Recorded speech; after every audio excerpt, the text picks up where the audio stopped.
The fluorescent lights of Seattle Grace Hospital's emergency room flickered overhead as Marcus Thompson burst through the automatic doors, his 7-year-old daughter Lily trembling in his arms. Rain dripped from his jacket onto the pristine white floor, leaving a trail of wet footprints behind him. Outside, the November storm continued its assault on the Pacific Northwest, matching the chaos that had erupted in his kitchen just 20 minutes earlier. "Please, someone help!" Marcus's voice cracked with desperation, drawing the immediate attention of the triage nurse stationed behind the desk. Nurse Rebecca Martinez looked up from her computer screen, her experienced eyes quickly assessing the situation. The girl's pale complexion and the father's panicked expression told her this wasn't a routine visit. "What happened?" she asked, already reaching for the phone to alert the on-call physician. "She drank something?" Marcus gasped, setting Lily down on a nearby wheelchair. His hands shook as he pulled out a small glass bottle from his pocket. I tried to stop her, but don't drink that!" The memory of his own shout echoed in his mind, the moment he'd seen Lily reaching for the innocent-looking bottle on the kitchen counter, the one he'd foolishly left within her reach while answering a work call. "Doctor." Sarah Chen emerged from behind the curtain of examination room 3, her dark hair pulled back in a practical ponytail, her white coat crisp despite the late hour. She'd been working the night shift for 6 years, and she'd seen countless emergencies, but something about this father's terror struck a chord with her.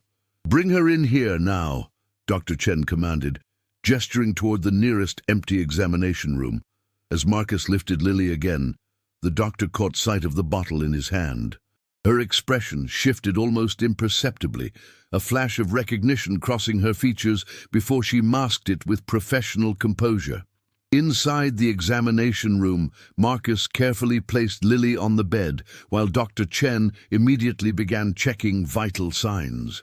The girl's breathing was shallow, her eyes glazed and unfocused. "Daddy, I don't feel good," she whispered, her small voice breaking Marcus's heart. "I know, sweetheart." "The doctor's going to help you," Marcus assured her, squeezing her hand while fighting back tears. He turned to Dr. Chen. "Please, you have to help her. She's all I have." Dr. Chen nodded, her fingers deftly working as she inserted an IV line. "Tell me exactly what happened. When did she drink this?" "About 25 minutes ago. I was on a conference call in the living room, and she must have wandered into the kitchen. I heard her coughing and found her with the bottle."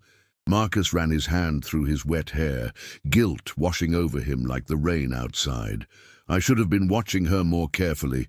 Since her mother died 2 years ago, it's just been the two of us, and I—" "Mr. Thompson," Dr. Chen interrupted gently but firmly, "I need you to focus. Where did this bottle come from? Was it medication?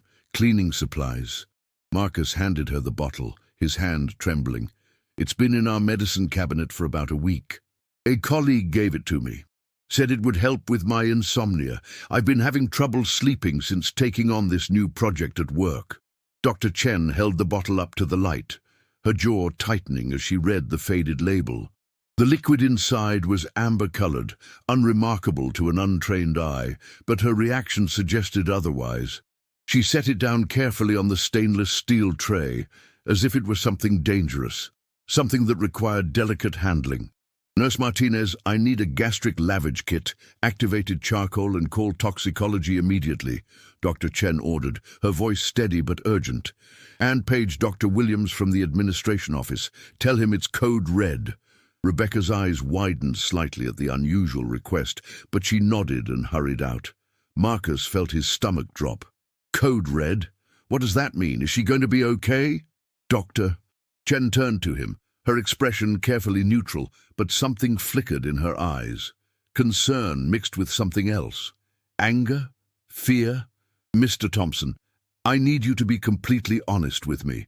This colleague who gave you the bottle, what's their name?" "David Richardson. He works in my department at Northwest Tech Solutions." "Why?" Marcus looked between the doctor and his daughter, confusion and fear warring on his face. "What's in that bottle? I thought it was just some herbal sleep aid." I need you to step outside for a moment while we treat Lily, Dr. Chen said, placing a reassuring hand on his shoulder. She's going to be fine, but I need to focus on her right now. Deputy Sheriff Collins is in the waiting area for an unrelated matter. I'm going to ask him to come speak with you. Sheriff, why would I need to talk to... Marcus stopped, the implications sinking in. Wait, are you saying this isn't an accident, that someone deliberately... The sound of rapid footsteps interrupted them as Nurse Martinez returned with another doctor, a grey-haired man in his 60s wearing wire-rimmed glasses and an expression of grave concern. Dr. Williams, Marcus assumed. The two doctors exchanged meaningful glances, and Dr. Williams picked up the bottle, examining it closely. My God, Dr. Williams muttered under his breath. How much did she ingest? Mr.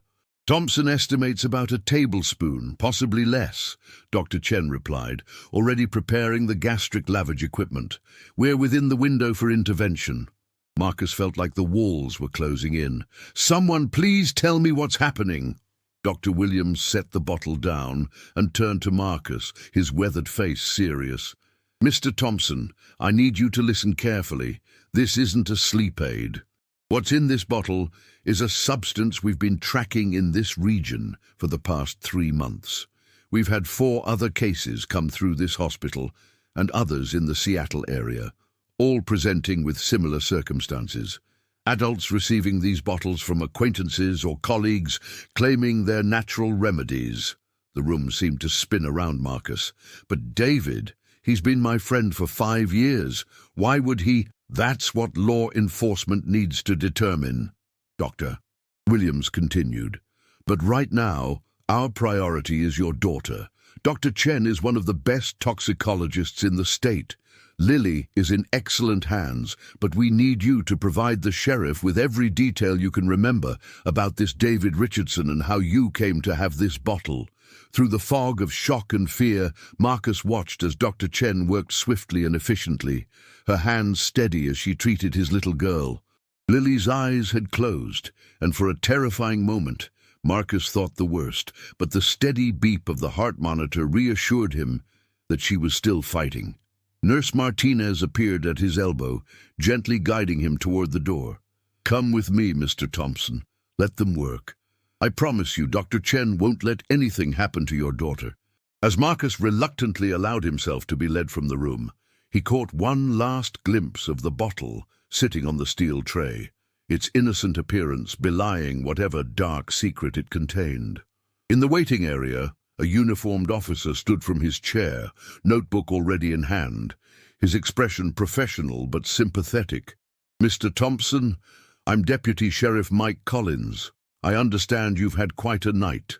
Why don't we sit down, and you can tell me everything you know about David Richardson?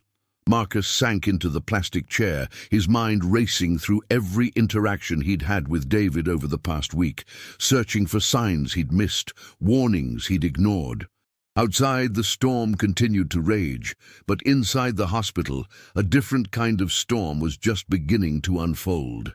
One that would expose truths Marcus never imagined and force him to question everything he thought he knew about the people in his life. 3 hours had passed since Marcus first burst through those emergency room doors, and dawn was beginning to break over Seattle's skyline, painting the rain-soaked streets in shades of grey and gold. Marcus sat in the hospital's small conference room on the 2nd floor, his 3rd cup of coffee growing cold on the table before him. Across from him, Deputy Sheriff Collins had been joined by Detective Amanda Torres, a sharp-eyed woman in her 40s who specialized in organized crime. Let me make sure I understand this correctly, Detective Torres said, reviewing her notes. David Richardson joined your company about 18 months ago. You were assigned as his mentor. You became friends, had lunch together regularly, and he seemed genuinely concerned about your well-being after your wife's death. Marcus nodded numbly. He was one of the few people at work who didn't treat me like I was broken.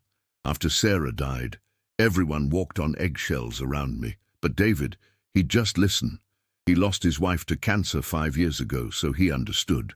Or he wanted you to think he understood. Detective Torres suggested gently. Predators often establish trust by creating common ground with their victims. The word victim hit Marcus like a physical blow. You keep using that word, but I still don't understand what David was trying to do. Was he trying to hurt Lily? Was he trying to hurt me? Before Detective Torres could respond, the conference room door opened, and Dr. Chen entered, still wearing her white coat, but looking considerably more exhausted than she had hours earlier. Marcus jumped to his feet. "Lily, is she... She's stable," Dr. Chen assured him quickly, and Marcus felt his knees nearly buckle with relief.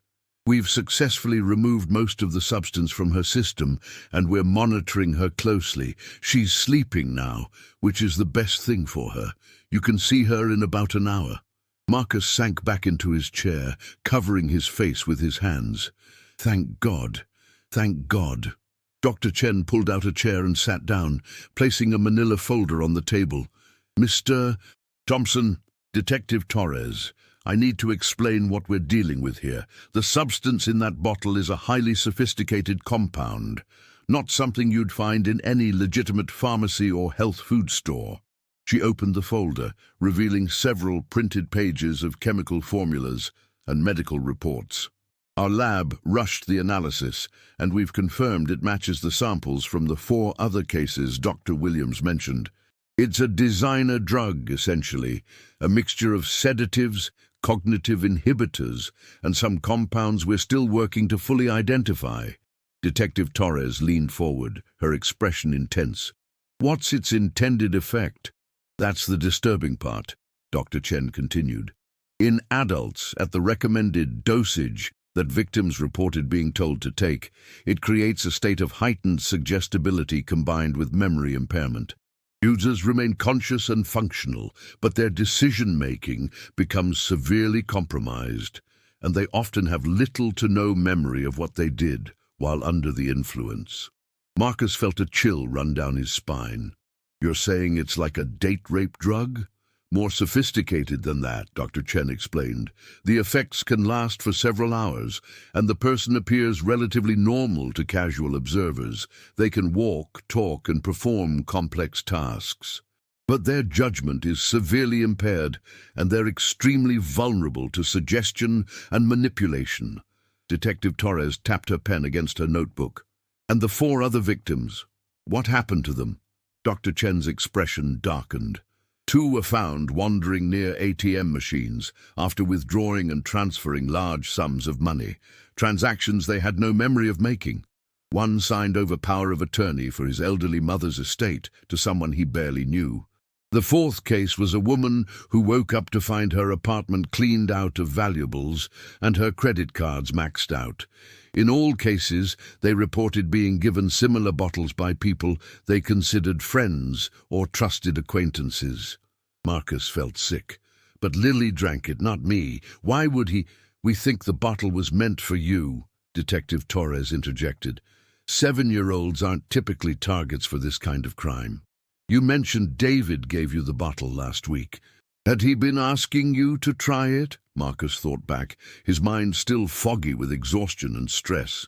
"Yes, he kept asking if the sleep aid was helping, seemed disappointed when I said I hadn't tried it yet. I kept meaning to, but work has been insane, and by the time Lily's in bed, I'm usually too tired to remember." "Thank God for that," Deputy Collins muttered. Detective Torres continued.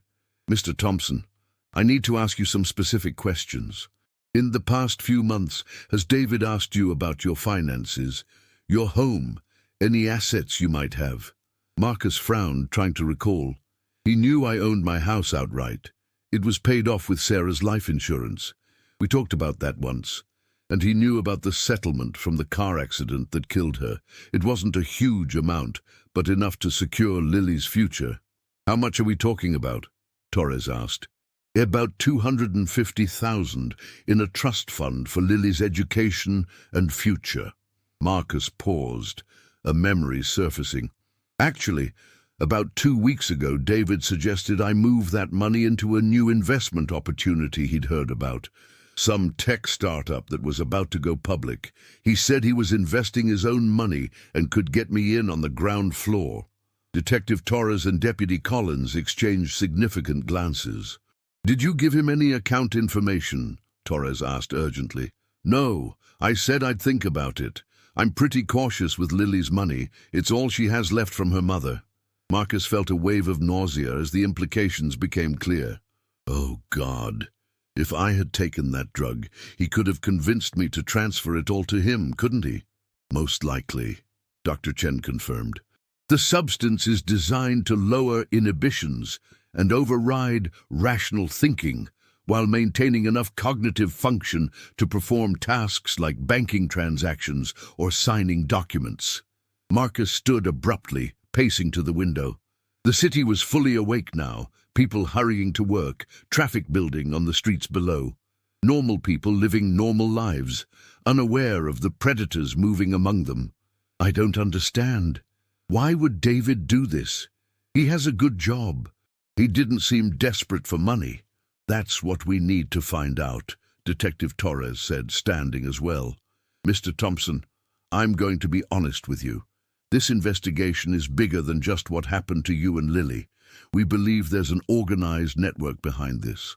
David Richardson may be part of a larger operation that identifies vulnerable targets, single parents, widows, widowers, people going through difficult times, and exploits them. We've been working with the FBI for the past month, Deputy Collins added. This isn't just happening in Seattle. Similar cases have been reported in Portland, San Francisco, and Vancouver. The MO is always the same.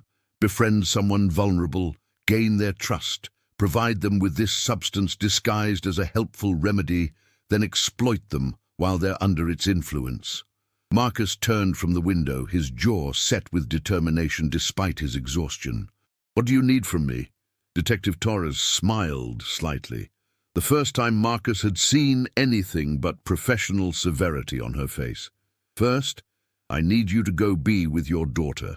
She's been through a trauma, and she needs her father. But when you're ready, I'll need you to provide detailed information about every interaction you've had with David Richardson.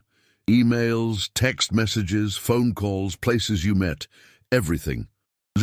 We'll also need your permission to place you under surveillance, Deputy Collins added. If David doesn't know that Lily accidentally ingested the substance, he may try to contact you, wondering why you haven't taken it yet.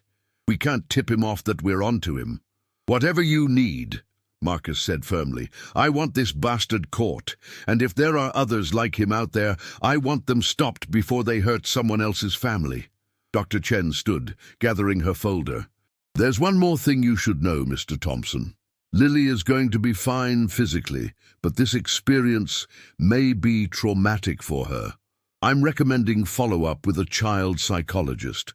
She's going to have questions about what happened and why, and how you answer them will be important for her recovery. Marcus nodded, feeling the weight of single parenthood pressing down on him again. Every decision, every word, every action, it all fell on him alone. But as he followed Dr. Chen out of the conference room and toward the pediatric ward where Lily slept, he felt something else too, a fierce, protective anger. Someone had tried to exploit his grief, his vulnerability, his trust. Someone had put his daughter's life in danger, and Marcus Thompson was determined to make sure they paid for it. Through the window of Lily's room, he could see her small form in the hospital bed, her blonde hair spread across the pillow, her chest rising and falling with steady breaths. She looked peaceful, innocent, unaware of how close she'd come to tragedy. Marcus pressed his hand against the glass, making a silent promise to her and to Sarah's memory. He would never let his guard down again. He would protect their daughter with everything he had, and he would help make sure that David Richardson and anyone working with him faced justice. Behind him, Detective Torres was already on her phone, coordinating with her team. I need surveillance on David Richardson, 2847 Madison Street, apartment 304. Do not approach, observe only, and get me everything you can find on his background. Employment history, financials, known associates, everything. I want his whole life under a microscope by noon." As the sun rose higher over Seattle, casting long shadows through the hospital corridors, two parallel processes began. Lily's physical healing and the unraveling of a conspiracy that had been hiding in plain sight, exploiting the vulnerable and the trusting, protected by the very normalcy of its approach. But now, thanks to a father's vigilance and a 7-year-old's accidental intervention, the darkness was about to be dragged into the light.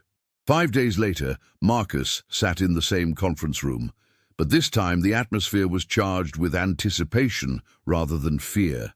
Lily was home, recovering well, and spending the day with Marcus's sister Emma, who had flown in from Portland the morning after the incident.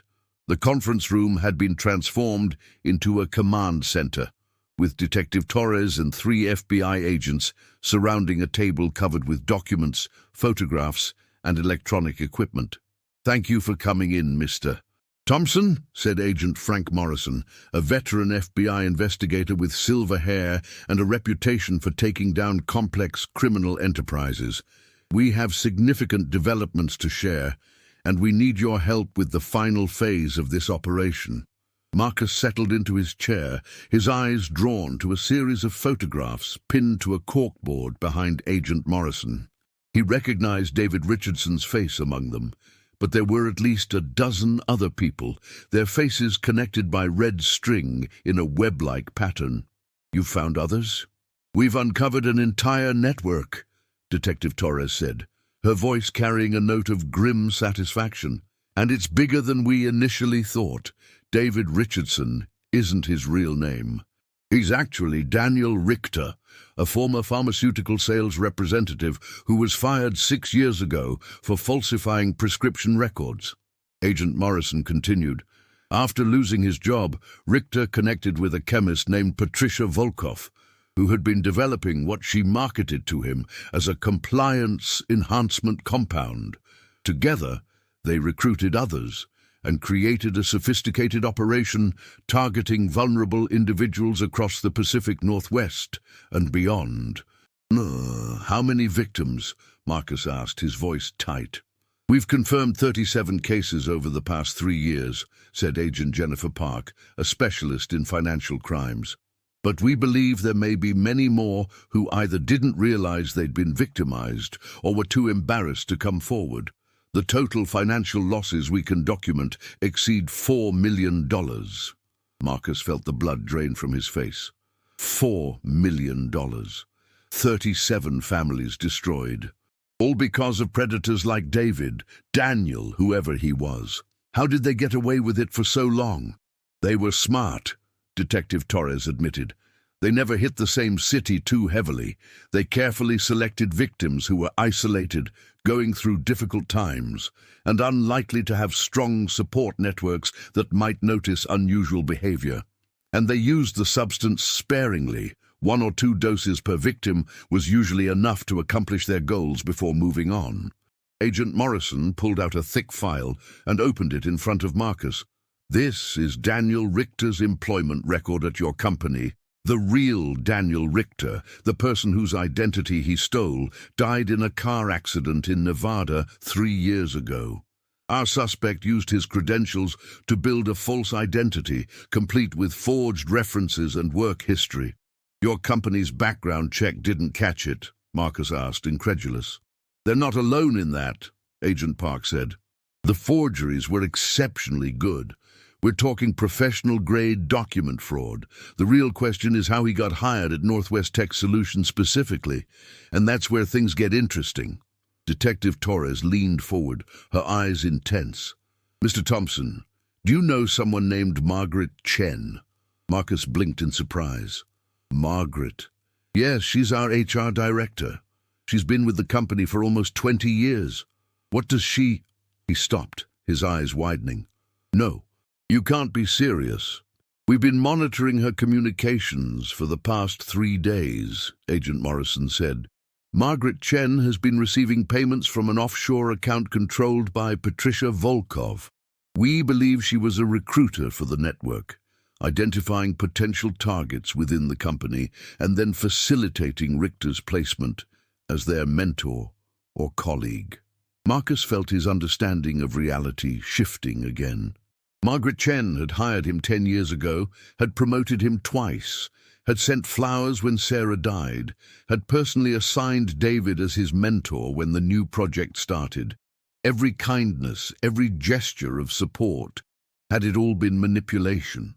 She provided them with personal information about employees, Agent Park continued, financial situations, family circumstances, vulnerabilities.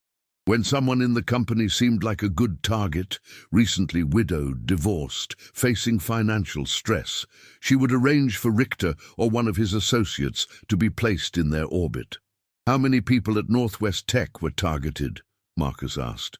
You were the third, Detective Torres replied. The first two successfully transferred significant amounts of money before the substance wore off. One of them, Thomas Bradley, killed himself 6 months ago when he realized what he'd done and couldn't face the financial ruin. The room fell silent. Marcus closed his eyes, thinking of Tom Bradley, the quiet systems analyst who had jumped from the Aurora Bridge last spring. Everyone at work had been shocked. Tom had seemed fine, maybe a bit stressed, but fine. The memorial service had been packed. Margaret Chen had given a tearful speech about mental health awareness. That woman stood at Tom's memorial and cried crocodile tears, Marcus said, his voice shaking with rage. She knew exactly what happened to him. She probably helped orchestrate it.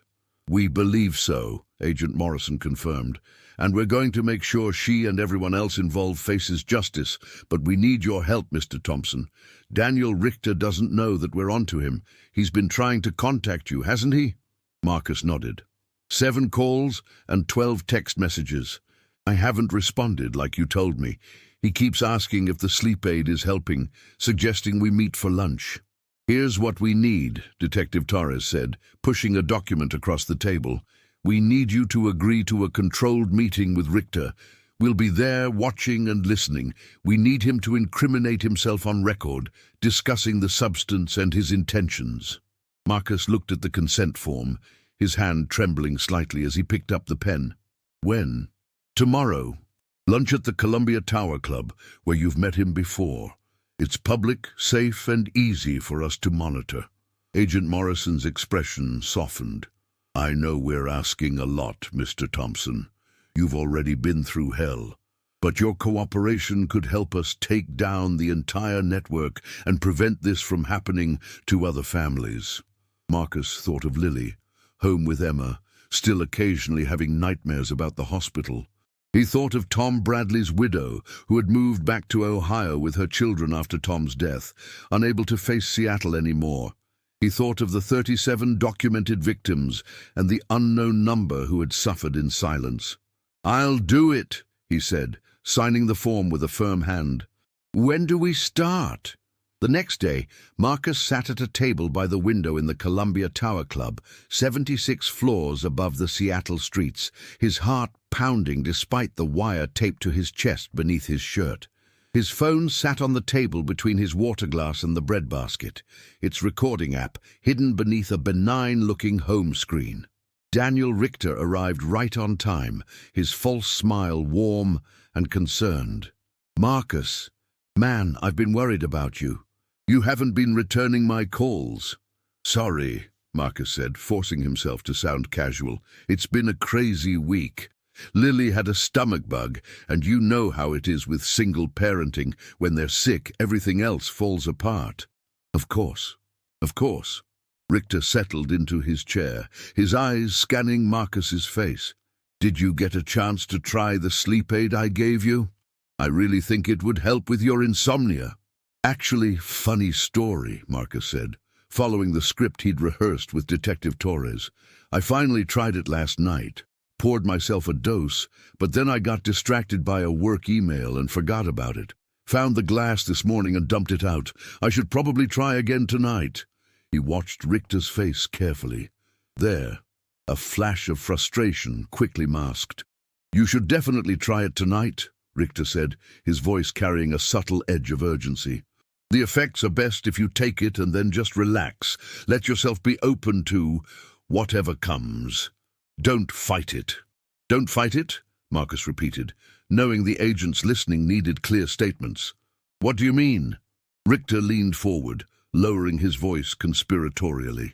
Look, between you and me, this stuff is amazing. It doesn't just help you sleep.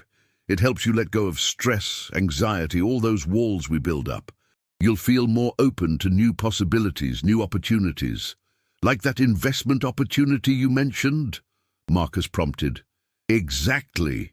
Richter's enthusiasm seemed genuine now, the mask slipping. Marcus, you're sitting on $250,000 that's just sitting there in a trust fund, earning minimal interest. I've got an opportunity that could triple that money in 6 months, but the window is closing. I need to know by this weekend if you're in. That's pretty quick, Marcus said cautiously. I'd need to see the details, talk to a financial advisor. No time for that, Richter interrupted, his friendly demeanor cracking further. This is the kind of opportunity that requires trust, Marcus. I thought we were friends. I thought after everything I've done for you, supporting you after Sarah died, being there for you, I thought you trusted me. There it was, the manipulation, the exploitation of grief and loneliness that had probably worked on dozens of victims before Marcus. But this time, it wouldn't work. I do trust you, David, Marcus lied smoothly. Tell me more about how this works. For the next 20 minutes, Richter laid out the scheme in detail, how Marcus would take the sleep aid, how Richter would come by the next morning to check on him, how they would go to the bank together and set up the investment transfer. He described the process with the casual confidence of someone who had done this many times before. Through his shirt, Marcus could feel the wire against his skin, recording every word. In a van 3 blocks away, Detective Torres and the FBI agents were listening, building their case word by word. Finally, Richter sat back, satisfied. So we're agreed. You'll take the aid tonight and I'll come by tomorrow morning at 9. Actually, David, or should I call you Daniel? Marcus let the name hang in the air, watching the color drain from Richter's face. The only place you're going tomorrow morning is jail. Richter's chair scraped back as he started to stand, but Detective Torres was already there, emerging from a nearby table where she'd been sitting with Agent Morrison, both in plain clothes. 2 uniformed Seattle police officers appeared at the exits. Daniel Richter, you're under arrest for fraud, conspiracy, and distribution of a controlled substance, Detective Torres said, her voice carrying across the suddenly quiet restaurant. You have the right to remain silent. As they led Richter away in handcuffs, Marcus remained seated, his hands shaking now that the adrenaline was fading. Through the window, Seattle spread out below him, a city of honest people trying to live honest lives, but also a city where predators moved among them, exploiting trust and vulnerability. Agent Morrison sat down in the chair Richter had vacated. You did great, Mr. Thompson. That recording, combined with the evidence we've already gathered, should be enough to convict everyone involved. Margaret Chen, Marcus asked. Arrested this morning, along with Patricia Volkov and 4 other associates across 3 states. We've also seized financial records that should help us track down more victims and hopefully recover some of the stolen funds. 3 months later, Marcus stood in front of Judge Catherine Williams in the King County Superior Courthouse. The trial had been swift, the evidence overwhelming. Daniel Richter, Margaret Chen, Patricia Volkov, and 6 other members of their network sat in custody, awaiting sentencing. Mr. Thompson, Judge Williams said, the court recognizes the trauma you and your daughter endured. Do you wish to make a victim impact statement? Marcus stood, his prepared statement in hand, but when he began to speak, the words came from his heart instead. Your Honor, when my wife died, I thought I had survived the worst thing that could happen to me. I was wrong. The worst thing wasn't her death, it was the violation of trust that came after, when people I thought were friends tried to exploit my grief and endanger my daughter. He looked directly at Richter, who couldn't meet his eyes. You didn't just try to steal my money. You tried to steal my ability to trust, to open up, to let people into my life. You tried to make me afraid of human connection, but you failed." Marcus turned back to the judge. "Because of the good people who caught you, Detective Torres, Dr. Chen, the FBI agents who worked this case, I still believe most people are decent. I still believe in community, in friendship, in trust.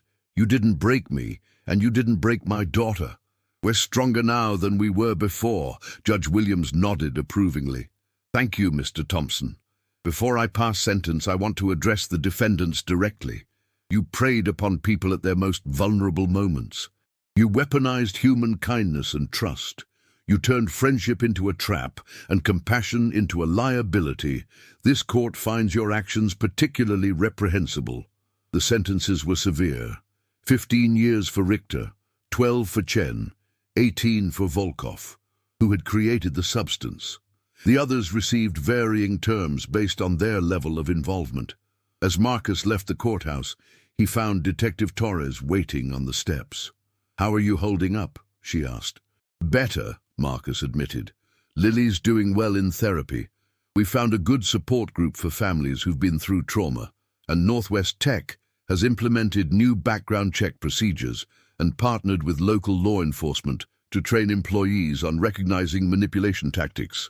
"That's good to hear," Torres smiled. "You know, you could have just walked away after you gave your statement. You didn't have to testify at every hearing, didn't have to help us identify and contact other victims. That took courage." Marcus shrugged. "I kept thinking about Tom Bradley. He didn't have anyone to catch him when he fell. If sharing my story helps prevent one more family from going through what we did, from losing someone like Tom, then it's worth it." As he walked to his car, Marcus pulled out his phone and called Emma. "Hey, can you tell Lily I'm on my way home? And that tonight we're going to order pizza and watch her favorite movie. Just the two of us. No work calls, no distractions. Just us." Emma's voice was warm with approval. "She'll love that. She's been drawing you a picture all afternoon, something about brave daddies and hospitals." Marcus felt his throat tighten with emotion. "I'll be home in 20 minutes. Driving through the Seattle streets, Marcus reflected on how much had changed in 3 months. He'd learned that vulnerability wasn't weakness, that asking for help wasn't failure, and that trust, real trust, had to be earned and given carefully. He'd learned that evil could wear a friendly face, but that good was still more powerful, still more present in the world. Most importantly, he'd learned that protection didn't mean isolation. After the trial, several co-workers had reached out, and Marcus had been cautious but open. He'd joined a single-parent support group and found genuine friendship there. He'd started accepting dinner invitations from his neighbors, letting Lily play with their kids. Life would never be exactly what it was when Sarah was alive, but it was becoming something new, something that honored her memory while moving forward into a future that, despite everything, still held hope. As he pulled into his driveway, Marcus saw Lily's face pressed against the front window, her smile lighting up when she spotted him. She disappeared from the window, and seconds later, the front door burst open, Emma standing behind her as Lily ran down the walkway. "Daddy, Daddy, look what I drew!" She waved a piece of paper covered in crayon drawings, a stick figure man carrying a smaller stick figure, stars and hearts scattered around them. Marcus scooped her up, holding her tight, breathing in the scent of her strawberry shampoo. "It's beautiful, sweetheart. Tell me about it." "It's us," Lily said simply, wrapping her arms around his neck. "You saved me, so I drew us being brave together." Marcus carried her inside, Emma following with a knowing smile. The evening sun cast warm light through the windows, and somewhere in the kitchen, the coffee maker burped its familiar sounds. The house smelled like home, not just a building, but a sanctuary they had fought to protect and preserve. As they settled onto the couch with pizza on the way, Lily snuggled against Marcus's side, her earlier trauma fading into just another challenge they had overcome together. The TV flickered to life with her favorite animated movie, and Emma joined them with popcorn already prepared. Marcus Thompson, single father, survivor, protector, allowed himself to relax for the first time in months. The dark secret had been revealed, the predators caught, justice served. And while the world still held dangers, it also held moments like this, simple, perfect, and precious beyond measure.